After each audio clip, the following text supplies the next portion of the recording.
It's your boy, Sergeant Hooked on Henshin's. So today we are talking about Avataro Sentai DonBrothers, episode, oh god, we're in 14 now? 15? Something like that. Jesus, we're really running through these episodes.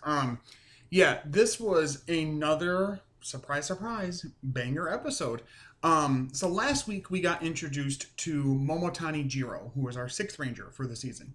Um, and he didn't transform or anything, but he kind of introduced himself a little bit, that he kind of know who Taro is, and that he's supposed to be their leader. None of them believed it, and whatever. And we don't really see him do much besides throw rocks at the bad guys. um, and so in this episode, we get a lot more backstory now. Apparently, he had met Taro in high school. He at one point saw that Taro was being bullied by some people. They act like they were gonna, beat him up, basically fight him, and they end up like basically trying to all day long, and it does like eventually like make him like a little bit bloody, like he has like a couple scratches and bruises or whatever, but he doesn't react to any of it, like it doesn't hurt him at all, and they all get tired and basically are exhausted and fall over, and he was really surprised that Taro could withstand that for so long, so that inspired him to want to be as heroic as Taro, that he's like he didn't even need to fight to teach them that he wasn't gonna play into what they were doing and wasn't going to stoop to their level and blah blah blah. So clearly Taro's always been this like ridiculously stoic, heroic type person. And it had an effect on Jiro, which is really, I think it's really cool to build the story into it, that not only does he want to be their leader, but that he also has some kind of connection to Taro as well, separate from what they have, which I think is really interesting. So on top of that, the storyline this week also, since we got the little thing from last week at the end of it, is that Tsuyoshi Akijino now is got the Hitotsuoki, the what's that? It was a Car Ranger once. I don't know what the thing is for that, but the Car Ranger basically Oni vibes, or Oniosis, if you will. And he essentially is on a vendetta against anybody on any kind of vehicle at all, any kind of motorized vehicle at all. So when he turns into his Car Ranger Oni, or whatever it's called, form, he ends up like he shoots a laser at like vehicles and they just disappear. So it's just like all vehicles must be destroyed, I guess. And at the same time, because Oni's sister tried to use her Kiwi points to bring back Taro and was only able to do it momentarily last week, her Kiwi points are in the negative, which is affecting her in the way that she can't walk. And also Sour Brothers are in the negative as well, and he can't recite haikus, which is of course like a big deal for him and super funny to see him react to not being able to.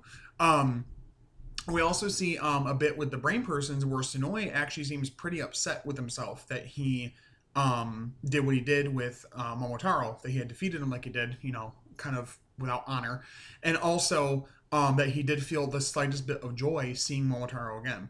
I'm thinking it would be pretty cool if Toei just came out and straight made like an actual truly in your face, they actually are a gay couple. I don't think necessarily they're going to do that with Momotaro and with Momotaro and Sonoi, but he definitely cares about him and is worried for him, and was excited to see him, that he was back. It was something that brought him joy. So I think that's interesting with the way that all three of them struggle with being human, that he felt human in that moment. So hopefully we get some moments somewhat similar to that for Sononi and Sonona as well. I think Sonona, right? Yeah.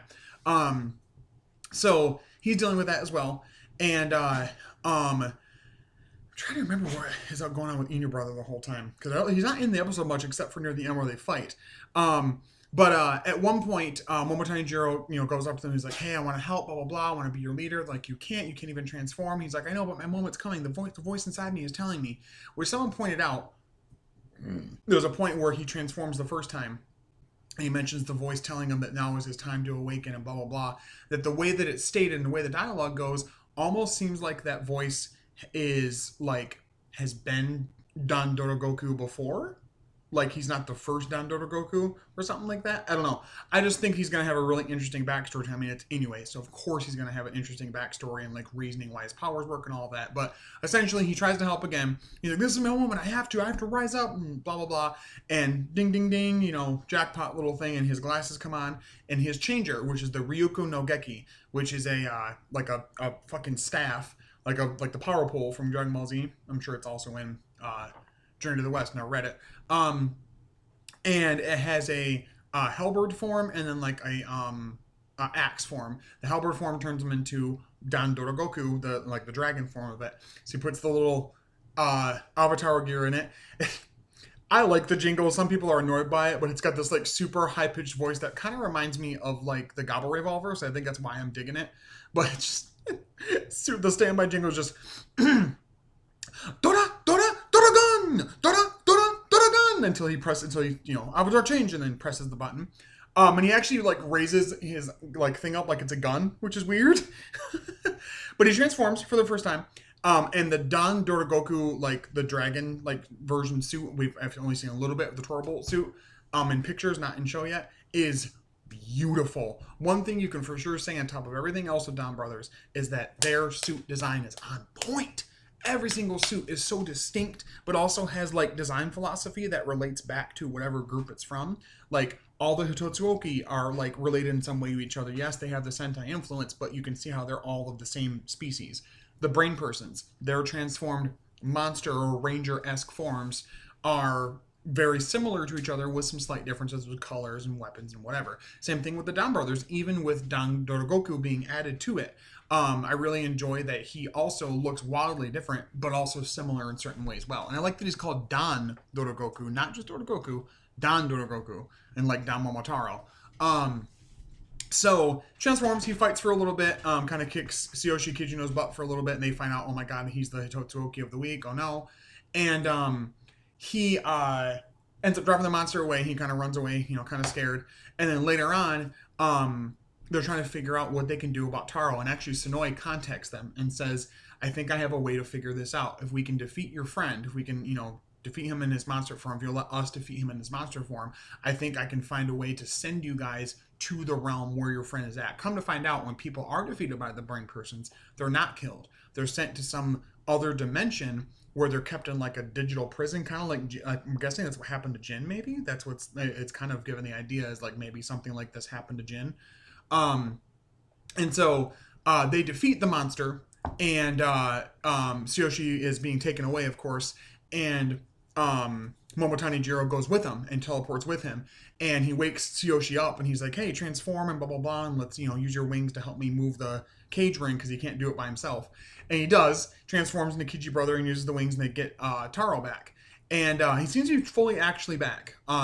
So it's interesting. I wonder if they can keep doing this, repeatedly finding a way into this other realm and save the people who were killed, and if what that's going to mean for the brain persons, if they're going to continue to do that, or if they're going to find a more permanent solution to the problem of the Hitotsuoni in their eyes and the way that they see it of not freeing the person from their monster form, but just killing them outright. So again, very, very interesting world building and lore building there. I really like that. So they do their thing, and they get back, and we get this really cool sequence where Dan Momotaro and Momotani Jiro transform together. Momotaro and so Taro and Jiro transform together, and it's really, really cool. Really cool sequence. I love the way that his like henshin pose with the changer, with the Ryuko no Geki, the polearm axe hybrid thing, is really cool. And they transform together, they fight, and it's cool because the way they fight together is like they've known each other for years, which is crazy. So I wonder if there was a Dan Dorogoku before the one we're working with now, and maybe even another Dan Momotaro before. Maybe it's like a title that's passed on. I don't think he needs to necessarily be family of Taros, but I do think it's interesting that his name is Momotani Jiro, and there's Momotaro as well. And that his transformed state is Dan something, just like it's Dan Momotaro. Very interesting there. Also interesting that he wants to be the leader, and he also has red within his color scheme, just like Dan Momotaro does. So they do their finishing attack together, and it is the most beautiful fucking thing ever. This show, the effects in the show are so wild. They range from the goofy ass CG we get for Kiji brother and Ini brother to this shit. So it's like lightning dragon flash or something like that, and he turns into this fucking like neon ass fucking like dragon thing. I'm sorry I'm swearing so much. It's just like, oh my god, I'm still like blowing my mind thinking about it. I just recently watched the episode, so it's fresh in my mind. Anyway, turns this fucking like this like glow in the dark like neon sign dragon, and flashes at the comes at the enemy along with Taro's sword slashing and everything, and of course defeats him and saves Kiji brother. So Taro's good and everything, and only his sister can't walk. She's like, no, I can't do it. And he's like, you got to believe in yourself. She even mentions before he got back that he would just tell me to believe in myself and blah, blah, blah, blah. And so she goes, I can't, whatever. And he says something else to her, and she finally does. And like, she's happy to see him and whatever.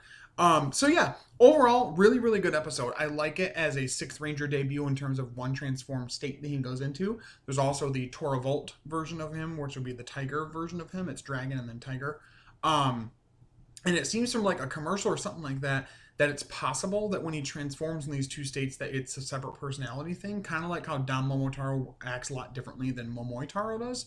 Similar thing they're trying to do with him as well. So I think that's very interesting.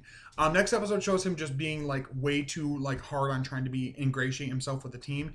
He at one point in the trailer, I didn't notice this until someone mentioned on Twitter, has a bowl of dog food on the ground, and there's Inu brother, and he's trying to get him to come over and talk to him because Inu brother's a dog. So why wouldn't he want some dog food? God damn it, Sentai. It's something about him going dark. I don't know if it's that or if it's just the other Avataro gear he's using, the silver, variant, form that he can go into. And it shows his little, like, disc thing, Guardia, whatever thingy that has the Sixth Ranger gears in it. I'm thinking he'll be able to transform into them too. But yeah, as far as a Sixth Ranger debut, it being written by Inoue, a man who has written Sentai before but stopped just before Sixth Rangers were a thing even, seeing him be able to write, if he did, I'm not sure if he did for sure, but seeing him be able to be involved with a season where a Sixth Ranger is part of it and writing it in the way he would do it is fascinating. I love it, love it, love it so far. I think he's a really awesome character. He's very unique from Taro. The same like selflessness, but more energy, more of like I would honestly, it's weird. I would almost give him the same personality as some like annoying Reds that people don't like Lucky and, King and, Daigo/King or other ones that have like that super like, hyper kind of, personality. I think he kind of has instead of Taro, which is interesting. But only somewhat, like I said. So it'll be interesting to see how this all comes together in the series going forward. But again, I really enjoyed the episode. An absolute stellar episode. I really enjoyed it. It's gonna get a 10 out of 10 for me. I know that sounded like old hat with DonBrothers, but it's been consistently great all the way through, and I'm really, really impressed with it. So thank you so much for watching the review today. If you let me know in the comments below, what did you guys think about today's episode? Did you like Momotani Jiro? Did you like the whole plot line with the Hitotsuoki being Tsuyoshi Kiji brother? The whole situation, the plot of the episode. What did you think about the suit, Don Dorogoku? It's beautiful. What do you think? Let me know in the comments. I love to see the conversations and the things you guys say here and there. Not a ton of them, but here and there, some comments, some good stuff. Coming up pretty soon, definitely going to review episode 39, Revice. And I know there's supposed to be a like little one episode thing that sets up the summer movie with Kamen Rider Chimera, some like new rider with a new belt supposed to be in that. So that'll be out at some point soon-ish. Definitely plan on doing more once I get my gift card rec stamp. I'm going to do a Toku Toy View of that, and probably a Toku Toy View rewind of some of the other stuff I've gotten recently as well. But again, thank you guys so much for watching, for liking, sharing, commenting, all that good stuff, subscribing. I appreciate you guys so much. But until next time, stay hooked on Henshins. I'll talk to you later. Bye-bye.